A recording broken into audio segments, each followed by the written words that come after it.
Hello friends, good afternoon. मैं Chandni Pandey, everyday achieve the goal. आज हम बात करेंगे न्यूट्रिशन। हमने टेक्सटाइल में बहुत सारे यूनिट टॉपिक्स हमने कर लिए हैं। अब यूनिट फर्स्ट फूड न्यूट्रिशन आज से हम स्टार्ट कर रहे हैं। इसका मैं पीडीएफ टेलीग्राम चैनल पे प्रोवाइड करा दूंगी। आज हम पढ़ेंगे फूड न्यूट्रिशन, मतलब न्यूट्रिशन, फूड न्यूट्रिशन पोषण क्या है, ठीक, आहारीय पोषण क्या होता है, इसके बारे में बात करेंगे। इसके डिफिनेशन पढ़ेंगे, इनके कौन कौन सी स्थितियां हैं, पोषण की स्थितियां क्या है, कुपोषण क्या होता है, सुपोषण क्या होता है, डाइट क्या होता है, इन सारी चीजों के बारे में हम आज बात करेंगे। तो सबसे पहले देखते हैं कि फूड न्यूट्रिशन, आहार विज्ञान एवं पोषण के बारे में आज हम बात करेंगे।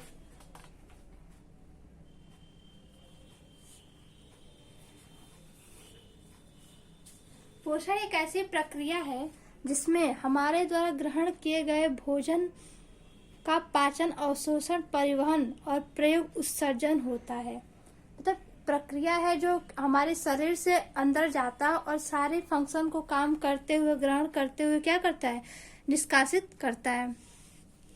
तो जो हमारा पाचन होता है, अवशोषण होता है, हमारे मुख से लेकर के लार बनने तक का पाचन, अवशोषण तक और मूत्र त्याग तक की जो भी प्रक्रियाएं होती हैं वो हमारा फूड न्यूट्रिशन कहलाता है, ठीक। जैसे कि जिसमें भोजन का पाचन प्लस अवशोषण प्लस परिवहन प्लस प्रयोग और उत्सर्जन होता है, ये हमारा न्यूट्रिशन कहलाता है, ठीक। ये न्यूट्रिशन की प्रक्रियाएं होती हैं। इन्हीं प्रक्रियाओं से होकर के हमारा सारा चलता है। तो अब हम पढ़ेंगे डिफिनेशन। कुछ ऐसे वैज्ञानिक हैं, उन्होंने कुछ ऐसे डिफिनेशन दे रखे हैं, उनका जिक्र हम करेंगे। तो पहला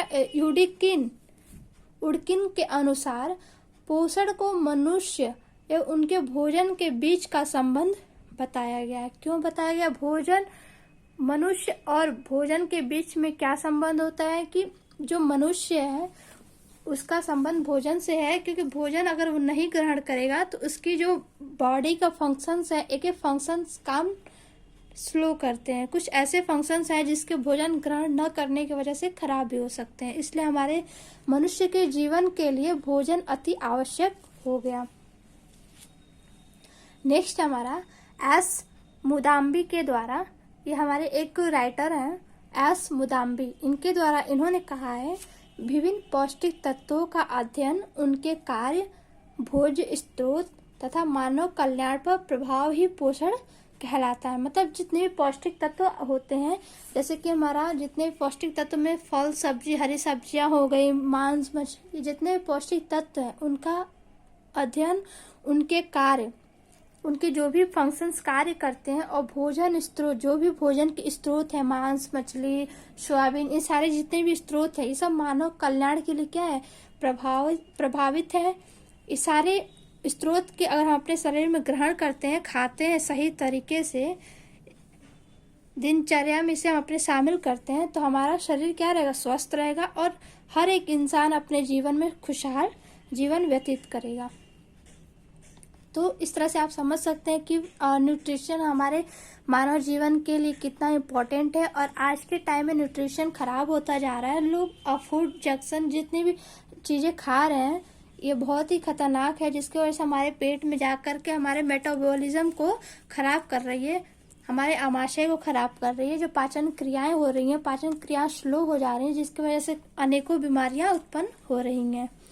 इस तरह से हमारा फूड न्यूट्रिशन अभी आज के टाइम में सही करना बहुत इम्पोर्टेंट हो गया है। उसके बाद हम पढ़ेंगे पोषण दो तरह के होते हैं। पहला है सुपोषण, दूसरा है कुपोषण। सुपोषण को इंग्लिश में हम गुड न्यूट्रिशन कहते हैं और कुपोषण को इंग्लिश में हम मल न्यूट्रिशन के नाम से जानते हैं, ठीक। अब हम पढ़ेंगे डाइट क्या होती है, आहार क्या होता है, ठीक। एक व्यक्ति एक दिन में जितना भोजन ग्रहण करता है, भोजन की वह मात्रा उस व्यक्ति का एक दिन का आहार कहलाता है। आहार इंग्लिश में हम इसे डाइट कहते हैं। मतलब व्यक्ति एक दिन में जो खा रहा है वो एक दिन का उसका आहार होता है, ठीक। अब हम पढ़ेंगे सुपोषण और कुपोषण क्या होता है इसके बारे में बात करें, ठीक है। इस तरह करते करते हमारे सारे विटामिन, फंक्शन, फूड ग्रुप्स क्या होता है, प्रोटीन, वसा, विटामिन, इन सारी चीज़ों के बारे में हम डिटेल धीरे धीरे सारे टॉपिक्स को पढ़ेंगे। इसका आप स्क्रीनशॉट ले सकते हो।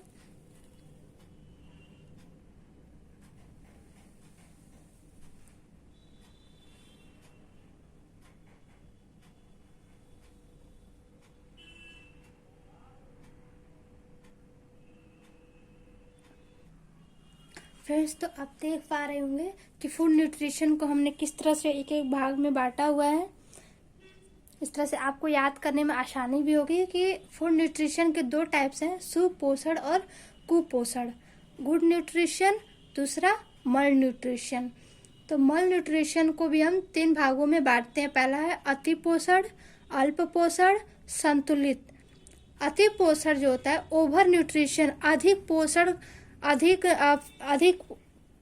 पोषण लेने की वजह से हमें बीमारियां उत्पन्न होती हैं, उसे हम अति पोषण कहते हैं। अल्प पोषण, जो कुछ ऐसे पोषण हमारे शरीर में नहीं हो जा पाते जिसकी वजह से हमें थोड़ी बहुत बीमारियों का सामना करना पड़ता है। और असंतुलित, जो बिल्कुल ही डिसबैलेंस होता है, हमारा संतुलित भोजन नहीं होता है, उसे हम असंतुलित कहते हैं। ये 3 टाइप्स होते हैं।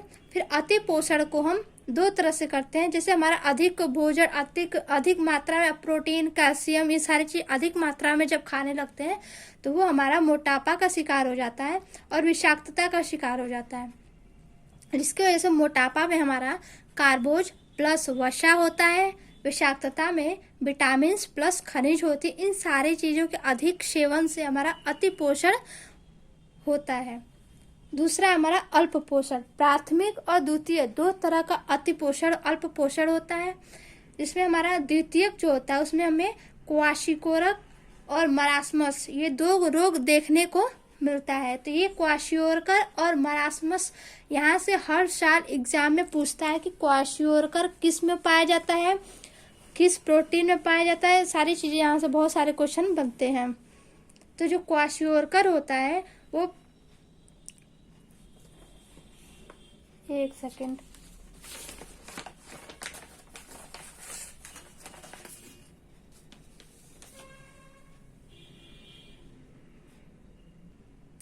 जो हमारा क्वाशियोरकर होता है जो प्रोटीन की कमी से होता है, और मरासमस जो है प्रोटीन व कैलोरी दोनों की कमी से ये सूखा रोग, एनीमिया आदि के शिकार हो जाते हैं, क्योंकि इनमें आहार में निम्न कैलोरी, निम्न प्रोटीन व निम्न वसा युक्त भोज्य होते हैं, जिसमें बहुत सारी कमियां देखने को मिलती हैं। तो इस तरह से वर्तमान में अति पोषण व अल्प पोषण दोनों ही गंभीर समस्या बनी हुई है। अति पोषण इसलिए बना हुआ है कि आजकल जो फैट चीजें, लोग पिज्जा बर्गर सब चीजें खा रहे हैं, तो मोटापा का शिकार सबसे ज्यादा हमारे भारत में देखने को मिल रहा है। उसके बाद अल्प पोषण भी हमें देखने को मिल रहा है। अति पोषण से गैर संक्रामक रोग जैसे हृदय रोग, लीवर कैंसर, ये सारी चीजें हमें देखने को मिल रही है। सबसे ज्यादा कैंसर, लीवर से पीड़ित ज्यादा व्यक्ति मिल रहे हैं। ये सब अति पोषण के कारण हो रहा है। जो अल्प पोषण से सूखा रोग, सामाजिक व्यवहार में असंतुलन, मानसिक मंदता, दुर्बलता, अक्रमागत जैसे रोग होते हैं। अल्प पोषण के वजह से बहुत सारे ऐसे मंद, जो हमारा मानसिक है वो मंद, धीरे धीरे मंद होने लगता है। व्यक्ति को प्रतिदिन के आहार में 3 से 4 प्रकार के रंगीन फल और सब्जियों का प्रयोग करना चाहिए। गैर संक्रामक रोगों से शरीर को बचाया जा सकता है। यह फल और सब्जियां शरीर में फाइटोकेमिकल्स की तरह कार्य करते हैं, जो कि शरीर की रक्षा करते हैं। साथ ही शरीर में बनने वाले फ्री रेडिकल्स, ऐसे बहुत सारे रेडिकल्स हैं, ये बुढ़ापा दिखने में मदद करते हैं, जिससे जल्दी बुढ़ापा नहीं दिखता है। हमारे आजकल देख रहे हैं बच्चों में बाल पक जाते हैं, बहुत ज़्यादा झुर्रियाँ पड़ जाती हैं, बहुत ज़्यादा मोटी हो जाती है। ये सारी चीज़ें अगर देखना नहीं चाहते हैं तो आप अपने आहार में हरी सब्जियों का सेवन अवश्य करें।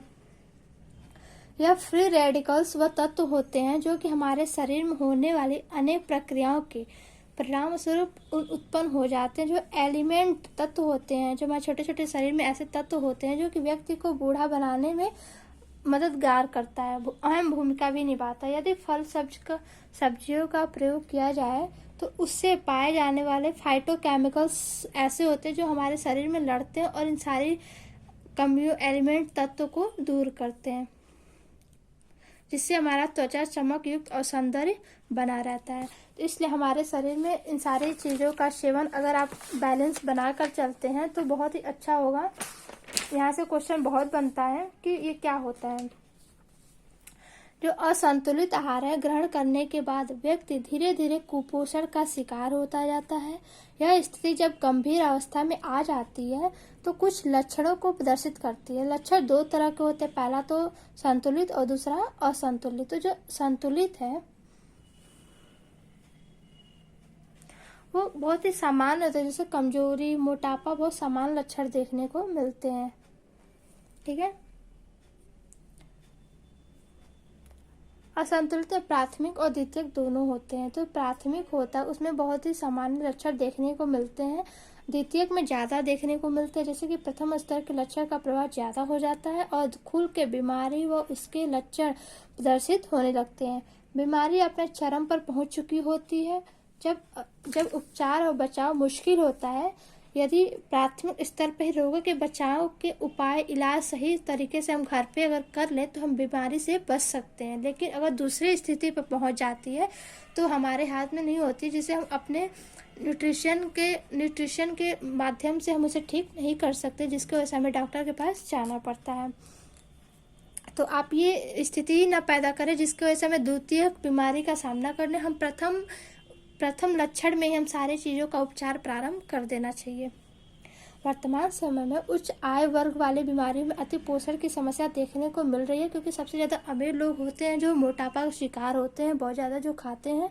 इसका कारण उनके द्वारा ग्रहण किए जाने वाला जो जंक फूड है, पैकेट फूड है, उच्च कैलोरी खाद्य पदार्थ हैं, फूड बच्चों के शारीरिक स्वास्थ्य के साथ साथ उनकी मानसिक स्वास्थ्य पर भी बुरा प्रभाव डाल रही है। इसके ठीक विपरीत निम्न वर्ग के वाले परिवारों में अल्प पोषण की स्थिति देखने को मिल रही है, क्योंकि उनके पास पैसे नहीं जिससे वो डेली के अपने दिनचर्या में अपने न्यूट्रिशन में उसे हरी सब्जियां, हरी सूखे फल, इस सारी चीज़ों को डाइट में अपने शामिल कर सकें। तो ये सारे रोग बहुत ही तेज़ी से फैल रहे हैं। इन सारी चीज़ों का आप लोग भी अपने ध्यान रखें। न्यूट्रिशन पढ़ना तो अपने फैमिली का अपना ख्याल रखें। तब तक के लिए थैंक यू सो मच। अब हम नेक्स्ट वीडियो में बात करेंगे विटामिन के बारे में, कि विटामिन क्या होते हैं, प्रोटीन्स क्या होते हैं, vitamin A, B, C, D, इन सारी चीज़ों के बारे में हम बात करेंगे। ठीक है, तब तक के लिए थैंक यू सो मच।